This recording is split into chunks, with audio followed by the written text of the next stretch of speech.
Good evening.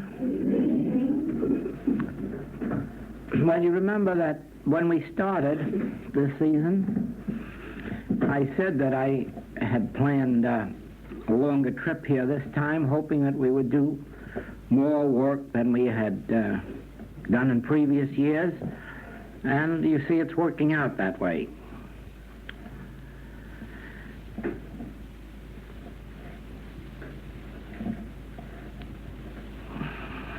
This may be partly because I would like it so, but to a far greater extent, it must be because you wish it so. This is in accord with our spiritual principles, that what we desire, what we seek, what we want with all our heart and soul, we draw it to us. To a certain extent, that's true on the human plane. I believe there is some kind of a saying to the effect that whatever it is that a person keeps their mind fastened on, that eventually they tend to become. But in the spiritual world, that is an absolute principle. In the spiritual world, it is literally true that desire is prayer. Of course, that doesn't mean desire for a home or desire for health or desire for an automobile. It means desire for God, desire for truth, desire for spiritual realization, desire that the hunger of the heart be satisfied. Spiritual desire is really a deep form of prayer, to hunger and thirst after God, as the hart panteth after the water brook.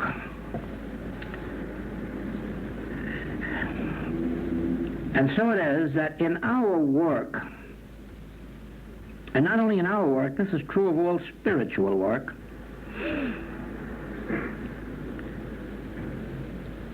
spiritual teachers are attuned to certain pitches or vibrations. And they don't respond to anything but these particular tones.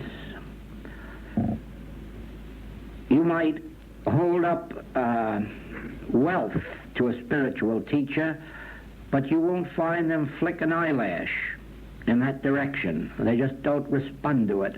You may hold up fame, and you'll find they don't even know that you're passing by. You may hold up an awful lot of the things of this world to a spiritual teacher, and they won't even know you're around. But the very moment that a spiritual stirring takes place within you, a stirring to know God, whom to know aright is life eternal, a stirring to know truth, reality, any name that you wish to give it, the very moment that that stirs in you, it sets up a spiritual vibration. And when it does,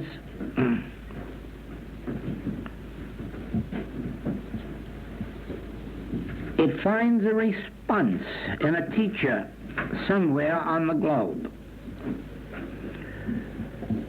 You may not know the identity of the teacher or the location of the teacher, but in due time a set of circumstances shape themselves, and you find yourself in the presence of that teacher in whom you have set up this vibration, or with whom you have actually tuned in. Now, the teacher responds. They respond in the same way that a parent responds to the love of the child. Let the child reach out with a tiny bit of love, and the parent responds with a great big armful of love. And so it is, let the student reach out with some tiny measure of spiritual longing, and they will find a teacher pouring out the fullness of their own capacity of spiritual love and of spiritual truth. You can no more fool the spiritual teacher than you can fool God. There is no use praying to God with promises of devotion and so forth and so on if it isn't a full and complete free offering of oneself, because there is no way to fool the divine principle of this life. It is all knowing, all seeing, all discerning.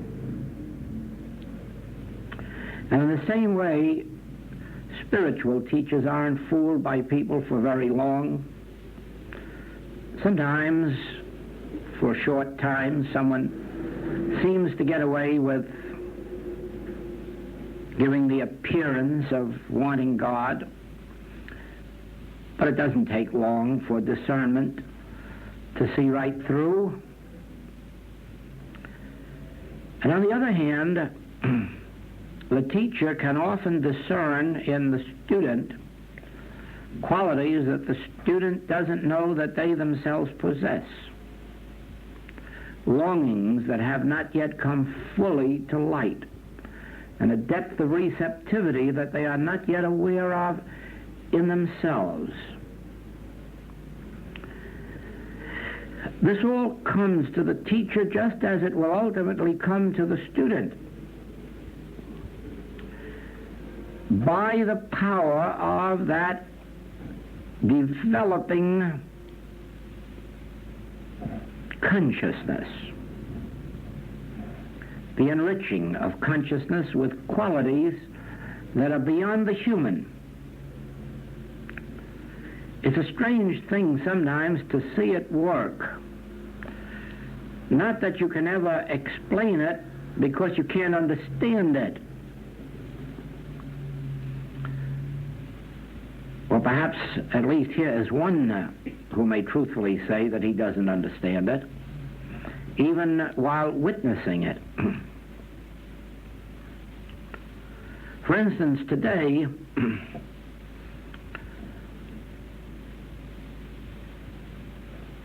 a list of names was misplaced. That is, to us it seemed that it was misplaced. I couldn't recall where it was, nor could Emma, and we started searching for it and couldn't find it. And then I just stood still for a minute. My thought went to that list, and as quick as a flash, I picked up a book off the desk and opened it, and there in the back of the book was that list. You can call it by any name you like. You can explain it in any way that you like. But the fact remains that while we were humanly looking for it, we didn't find it. And when we stopped for a second, to whatever it is that is all-knowing, it led us right to the place where it was. Now, it is in that same way that we as students are led to teachers or to teachings. We are led to the very book. Often we are led to the very page on which is the passage that we must have, and without any human knowledge of what it is we're seeking or where it is.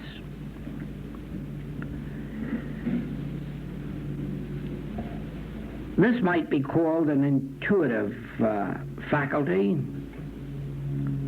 spiritual faculty. It's unimportant what you name it. The important thing is how does one attain it? And the only answer I know to that is to be sure within oneself that one really and truly is seeking God awareness. Now, no one who is seeking God awareness is ever going to be disappointed. Where disappointment comes in, frustration, you will usually find that seeking God is for a purpose. Now, you can't seek God for a purpose. God must be the only purpose. It's all right for the metaphysician in the early stages of their work to believe that you're going to go to God and find health, or you're going to reach God and find supply, or that through God you're going to find peace or safety or security. That's all right. We call that the baby stage, the infant stage. Probably every one of us came to this way through just that stage. I'm sure of this, that most do.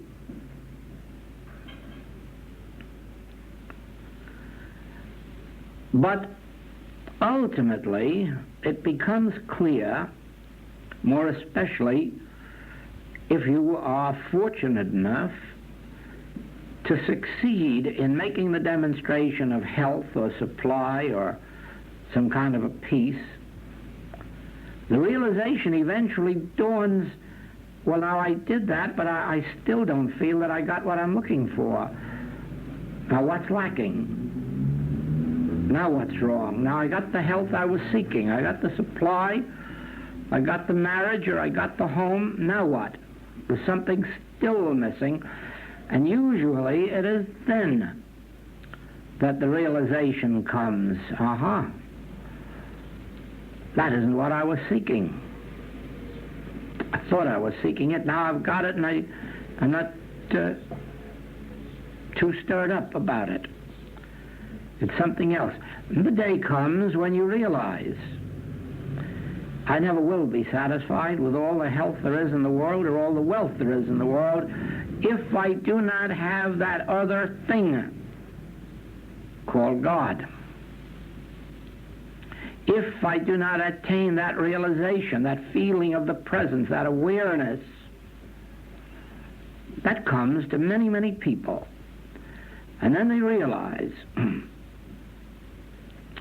that for some, the attempt to find God for a purpose resulted in failure because it was inevitable. For others, it resulted in a success, but only that it may lead them to the realization of the great truth that after you've got what you want, it isn't what you wanted. There is something beyond. Now, the search for God is interesting because in the search, you not only find God, but you find so many people of God consciousness.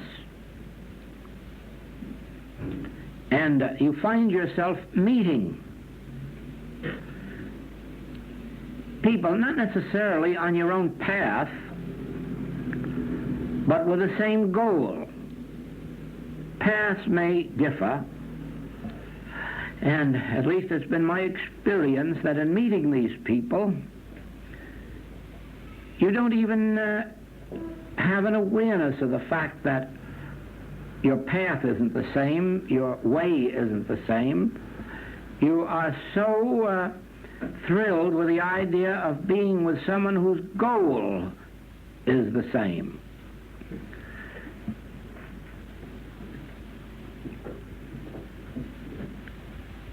I have been with one person who seems to live their life in the delight of ceremonies.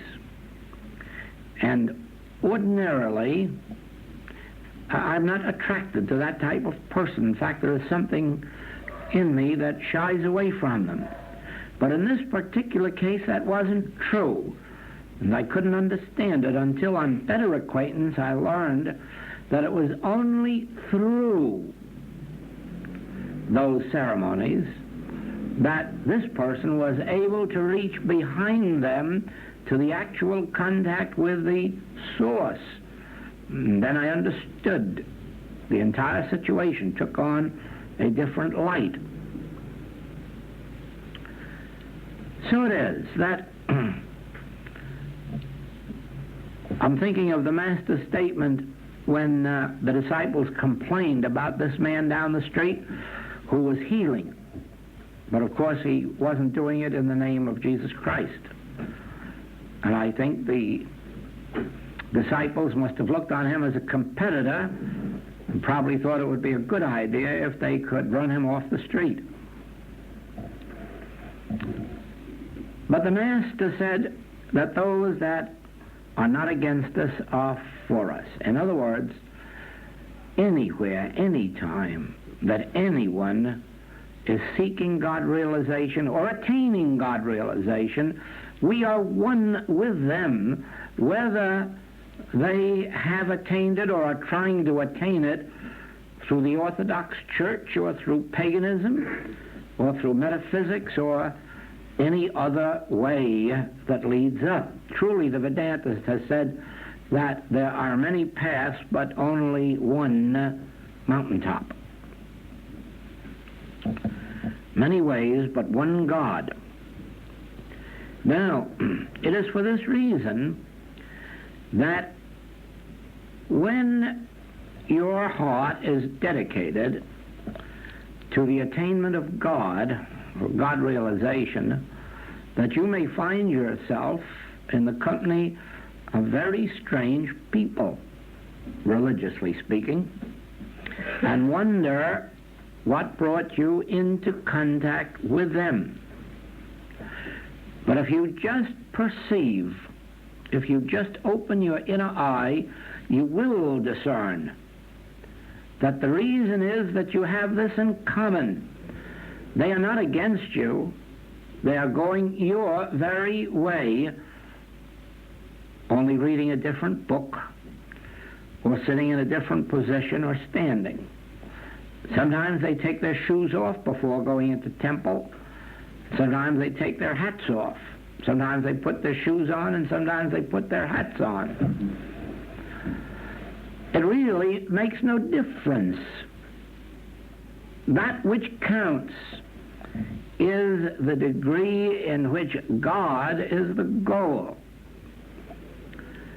Now, the degree in which each student purifies themselves and makes God their true goal and really purifies themselves of all belief that in attaining God they are thereby going to attain some other goal, in the degree that they can overcome such tendencies in order to be spiritually pure within, in that degree will they find the teacher who can lead them to that particular demonstration. It would seem in these ages that there is a teacher for those that seek. And the only way of attaining that teacher is by attaining the same measure of inner purity, if you want it, integrity, because you have to set up in you the vibration that rings, finds answer in the teacher. And of course, your rate of vibration will draw to you the quality of teacher for which you are vibrating at. Do you know what I mean? So it is. I saw this trip before we came here, that there should be more work, and so more time was left. More time was arranged without anything specific in mind. Because of that very thing, you see, that leaving myself clear, there had to be an answering, a drawing force within you. Otherwise, if I set up shop every day to speak, it would just be like a cloud without rain or tinkling cymbals. It would not set up a response in the students. Let us always remember this. We are drawing to us out of this world our own. Our own shall come to us. But in some ways that's a horrible thought, because it means whatever the quality of our own, that's what we're drawing.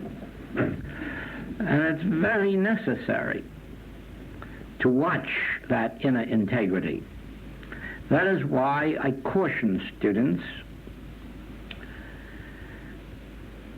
to watch themselves very carefully and closely, not so much in the beginning of their studies, but when they are beginning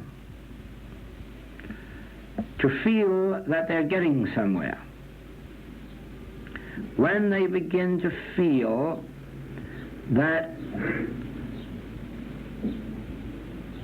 well, now I'm getting somewhere. Now I commence to understand. Now I'm commencing to see fruitage.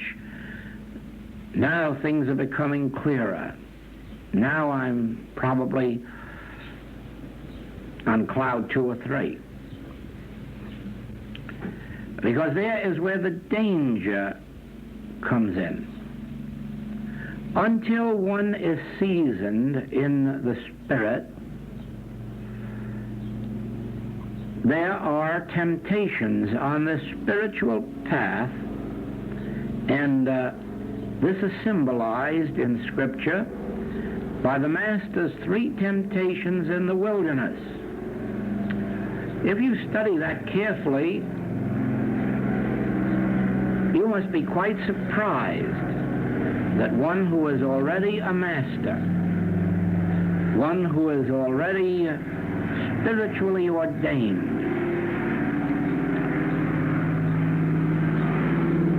should be called upon to go through 3 temptations of the nature of those that he went through in the wilderness.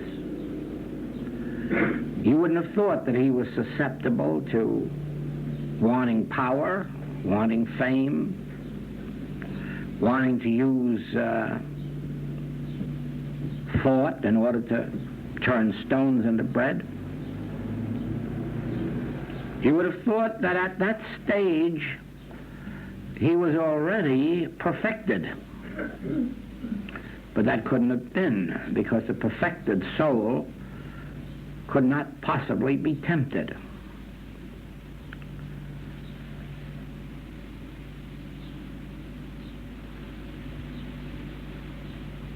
I was on a ship and asleep at night, and I was awakened and had to get out of bed and write. And I wrote a letter, which is in circulation among our students in the States, although it goes back a few years. A letter that warned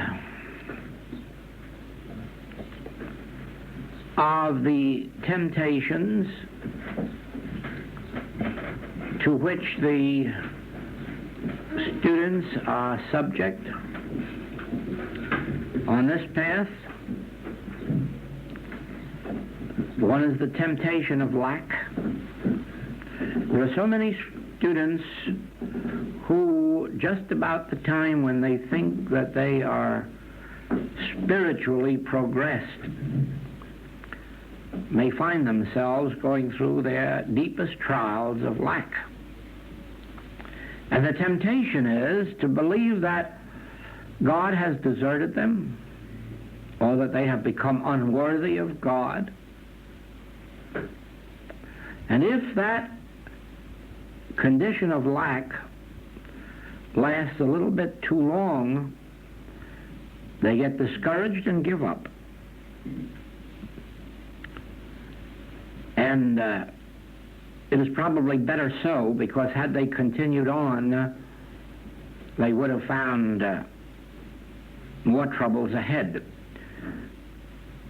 Because unless a person is rooted and grounded in the Spirit, there will someday come some problem that they will not be able to surmount, as Judas Iscariot found a temptation beyond his capacity to resist. It would have been better for Judas Iscariot had he dropped out of the Master's band in the first year.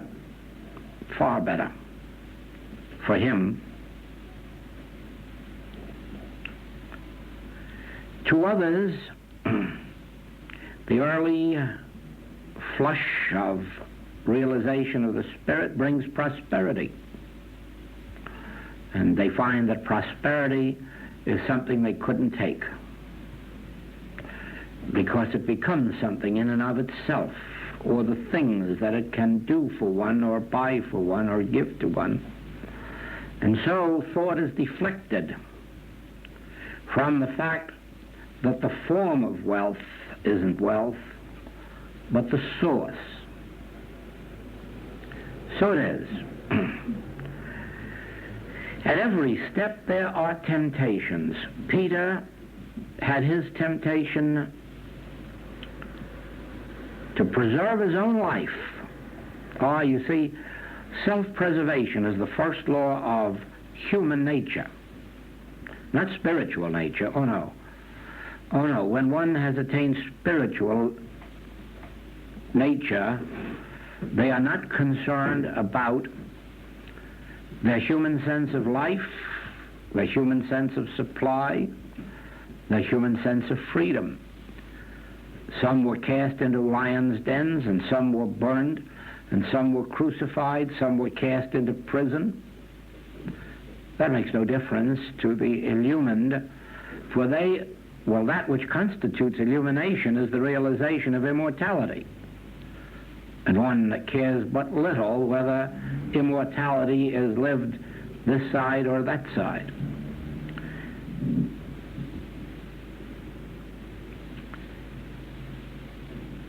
Peter was going to preserve his safety.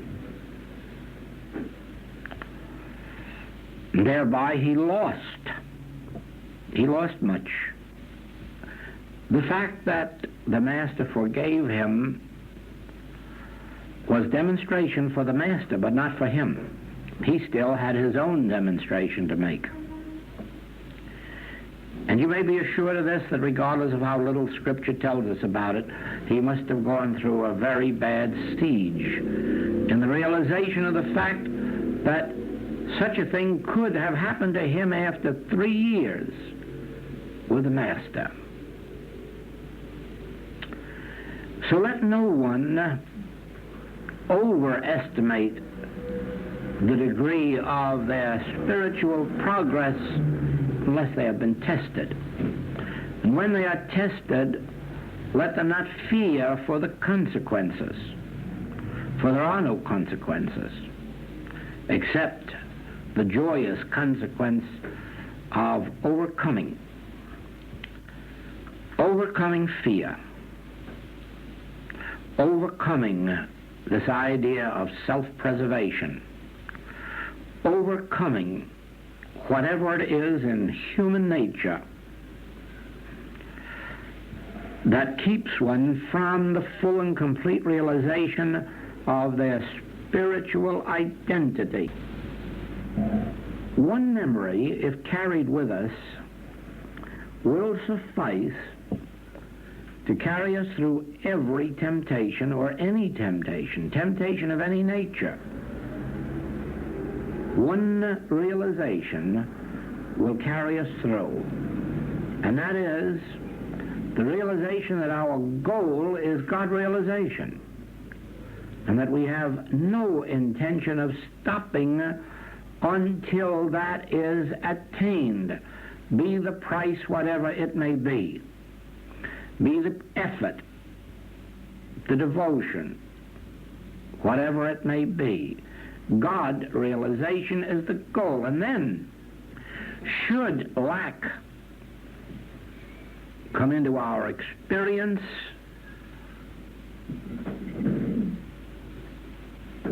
we will realize that this can never, never separate us from our goal, that it never can deflect us from our goal, that it never can be a power in our experience. We have set our feet on this path and we will not look back. And if we have to go forward with lack or limitation for a companion for a while, perhaps it will teach us some good lessons. If prosperity comes to us, we will be doubly watchful. It's so much easier to be virtuous when poor. We will be doubly virtuous because we will realize that wealth does have a temptation to interfere with our search for God. It provides opportunities for distracting our attention for what the world calls the peace that the world can give, the joys that the world can give, the pleasures that the world can give. And this can set up temptations far greater than lack can do. And so the greater the prosperity, the greater must be the constant realization, God is my goal, and this thing will not move me or take me from my path, or take from me the golden hours or minutes that I need for meditation, for reading, for study, for the companionship of those who are on this path. Many who have entered spiritual work have been spoiled by their success, by the numbers who come to them, because numbers do not count in this spiritual work. Whether there are a dozen of you sitting out here, or whether there are 1,000 or 2,000, it makes no difference to the person in this seat. The person in this seat is sitting in conscious union with God, trying to be an instrument through which God expresses. And it makes no difference whether there's 2 people to receive it, 1 person to receive it, or 10,000, because the numbers are of no importance. I believe it is true that the deeper the realization, the greater the numbers that will come. But numbers must never be an object. Never. Because again, when the thought is on effect, it is not on cause. What I'm trying to say to you is this, that your consciousness determines your demonstration. No demonstration rise higher than the consciousness from which it emanates. Therefore, in proportion as your consciousness maintains its integrity and keeps as its goal God realization, God demonstration, God vision, God being, in that proportion do you draw that very experience unto yourself. Just as we learn in life never to blame anyone for our misfortunes, regardless of how much humanly someone may seem to be at fault, so do we learn that we can draw unto ourselves only that which is already established in our consciousness. The bread that you cast on the waters is the bread that will return to you. And if the bread that you are casting on the waters is God hunger, God desire, the bread of life is that which will come back to you. Yes, we are responsible ourselves as to what degree of good we get from a teacher, from a teaching, even from a book. What degree of spiritual integrity do we bring to these?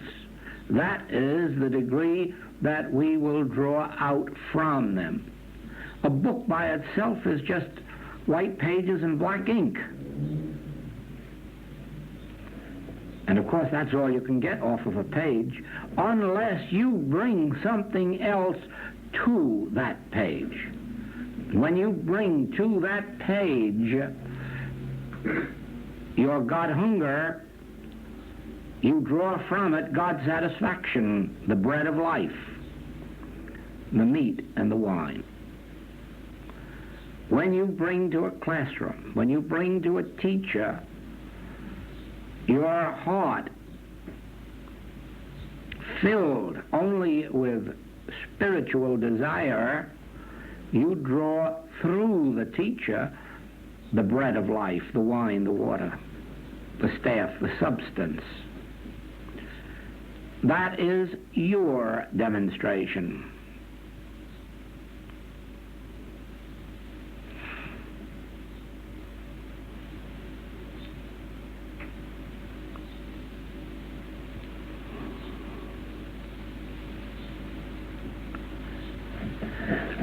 In our work, there are certain things that you have to remember every single day of your life, and I at least have not grown to a stage when I can forget it for a single day, forget these things that I'm about to tell you. And so I believe that for a long, long time to come, you will not outgrow the need to remember consciously every day, with every circumstance that confronts you, these basic principles of the infinite way. First of all,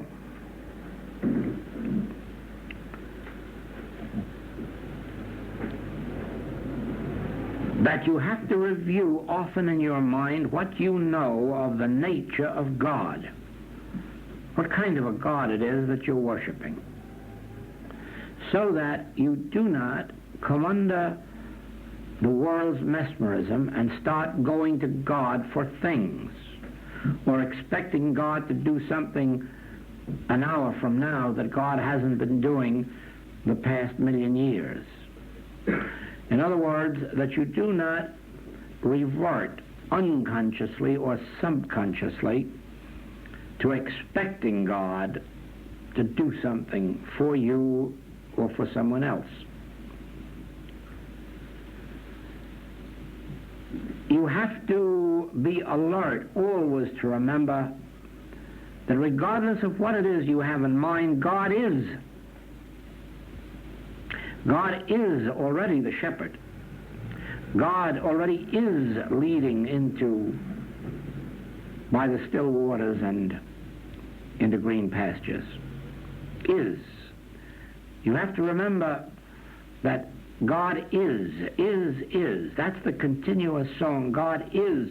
Don't expect anything of God. God is doing it, being it. God is. Don't think by your prayers or treatments to inaugurate any activity of God, to start God into operation, nor believe that you can channel God over to a person here, there, or the other place. God cannot be channeled. God is omnipresence. And God must be realized as omnipresence. In every class, you'll notice that the question is put on the desk, how does a treatment reach the one that it's meant for? Well, it doesn't, and it can't. God is omnipresence. If a treatment is intelligent, it must be the realization of omnipresence. The minute you would try to channel it to someone, you must have first accepted an absence, a separation, a lack. Well, then it's the blind leading the blind. One of spiritual understanding knows that God is, and that God is omnipresence, and that God is love, and that God has knowledge that you have need of these things, and it is God's good pleasure to give you the kingdom. And that kind of a treatment doesn't ask anything of God, and it doesn't send God anywhere to do anything. It doesn't channel truth in a direction. It realizes omnipresence, omnipotence, omniscience, all wisdom, all knowing, all love. But if we do not consciously remember this day by day, we lapse back into the old belief of believing that we are going to inaugurate God or some action of God, or that we're going to send it over to West Africa, East Africa, South Africa, Australia, New Zealand, or perhaps out to Croydon. No. Spiritual wisdom is an understanding of omnipresence. And omnipresence doesn't send the truth to anybody, anywhere, at any time. It abides in the realization of the omnipresence of truth. Now, the other point is power.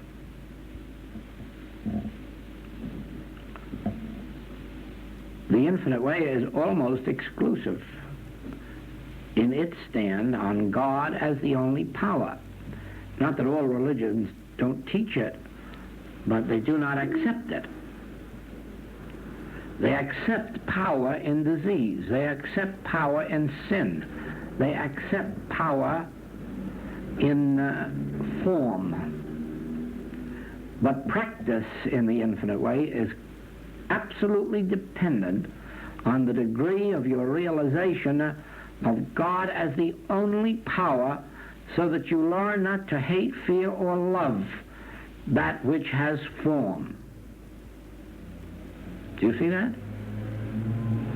You do not hate, fear, or love that which has form.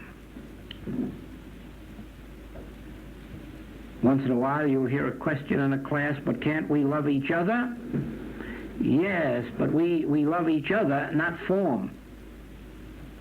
We don't love form. The mother doesn't even love the form of her child. She loves the child.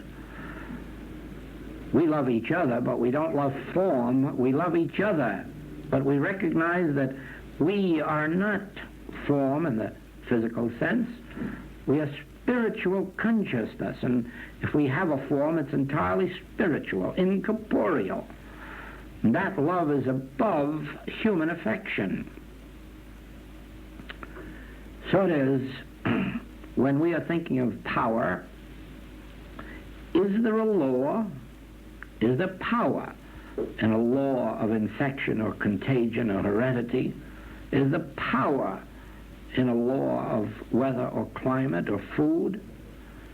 And of course, in proportion, always in proportion, to your realization that there is not power in form, any form, in that degree will your treatments be successful. Now, there are many other things which constitute the letter of truth in the infinite way. Those, of course, you already know, and in these months to come, I think there's enough provision for the next year of new classes, you will see this letter and hear this letter of truth repeated over and over and over again. Why? Because you must consciously keep these things in thought, or you revert back to the world's mesmerism. Now, having said this much, I want to add this, that when it comes to the actual healing work, it isn't this knowledge that does the healing. This knowledge only sets you free from fear, so that you can sit back quietly and take the next step.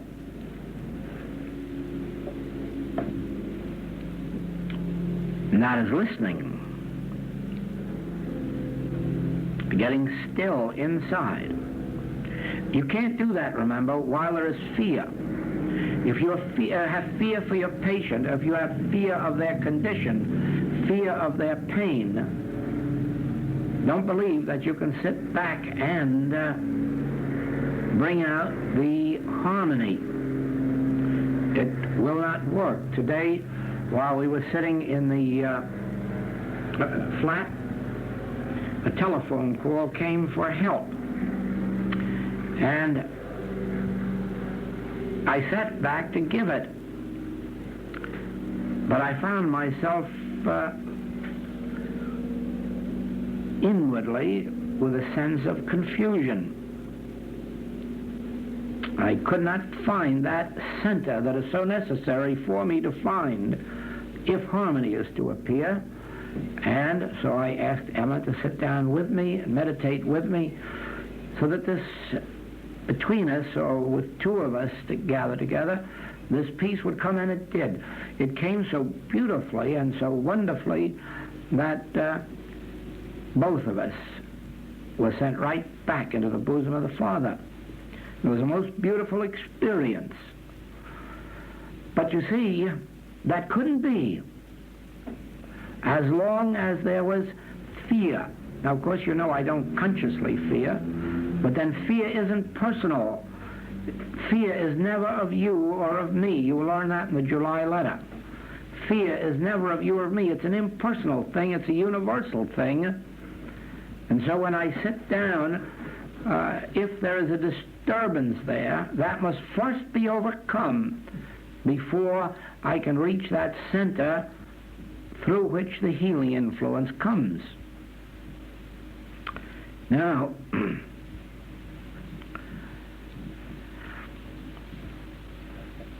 to attain that ability to reach the center, you won't always have someone there capable of giving you that cooperation. You have to make use of the letter of truth. You sit there and, if you like to call it that, argue with yourself, converse with yourself, reason with yourself on those points. Is there more than one power?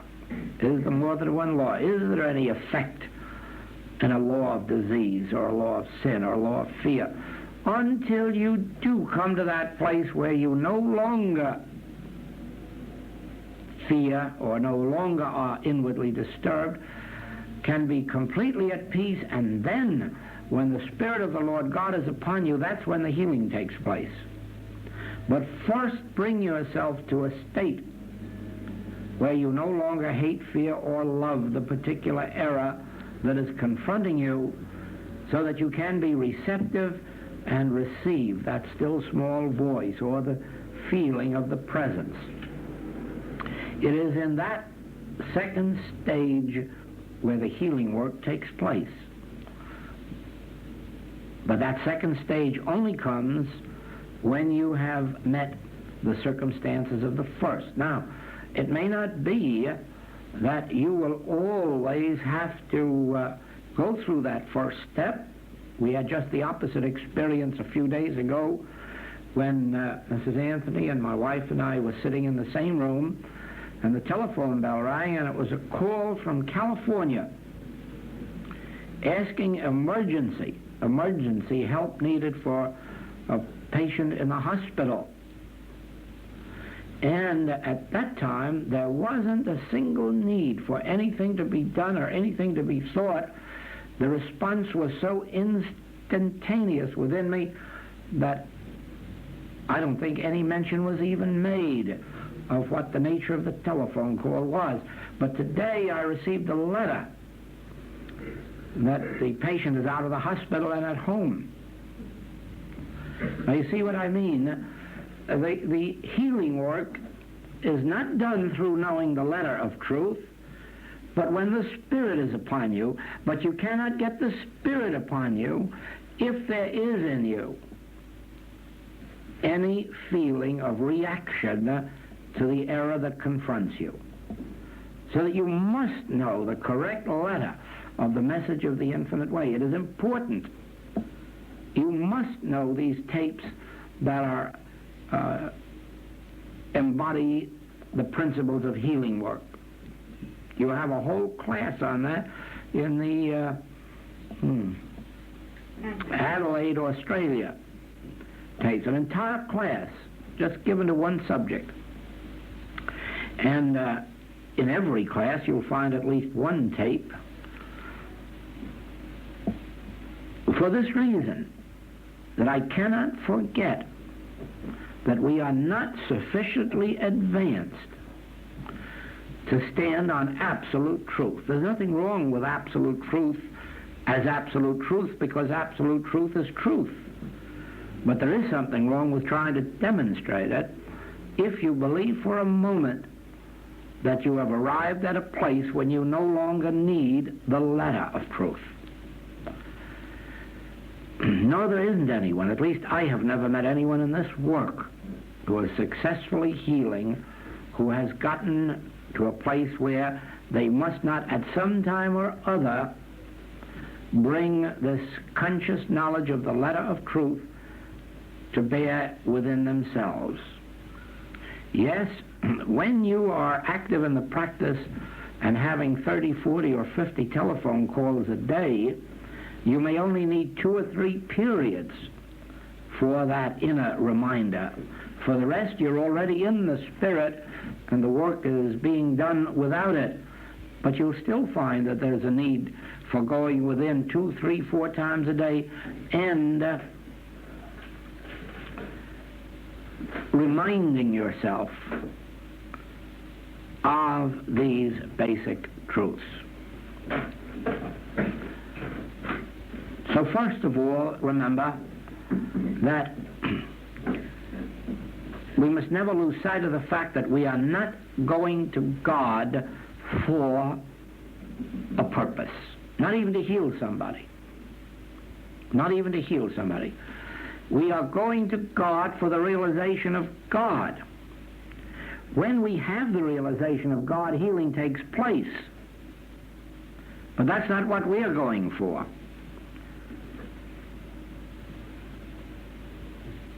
In His presence, there is fullness of life. Therefore, there's nothing to go to God for but for His presence. When you are there, you're in the presence of fullness of life, so there must be an absence of discord. There's a very wonderful passage in Science and Health. In the Gabriel of His presence, there are no contests. That's about as true a statement as you'll ever find anywhere in all of the metaphysical or spiritual world. In the Gabriel of His presence, there are no contests. Once you stand or sit or lie down in the conscious realization of God's presence, you will find no sin, disease, death, lack, or limitation to contend with. There isn't any. Therefore, the goal is attain the presence, and then you'll be in the fullness. Where the Spirit of the Lord is, there is liberty. It doesn't say that you have to get the Spirit of the Lord and then create liberty. Where the Spirit of the Lord is, liberty already is. You don't make it, you don't manufacture it, you don't treat for it. You attain the Spirit of the Lord and find liberty. You attain the fullness of His presence, and you find freedom, health, harmony, wholeness, completeness. Never think of God as a means to some end. Never think of God as fulfilling some purpose. Never think of God except in the light of wanting God. In some class some years ago, I remember so distinctly saying that it is like having a mother that lives in China and wanting to visit her. And then someone says to you, well, why do you want to visit your mother in China? And then you want to knock them down. Why do they think? Only one reason: you want to sit there with her. And that is our attitude toward God. There must be no reason. The only reason is to be with God. When you're there, that's enough. That's reason enough. If there's any need for any other reason, God will know it before you get there.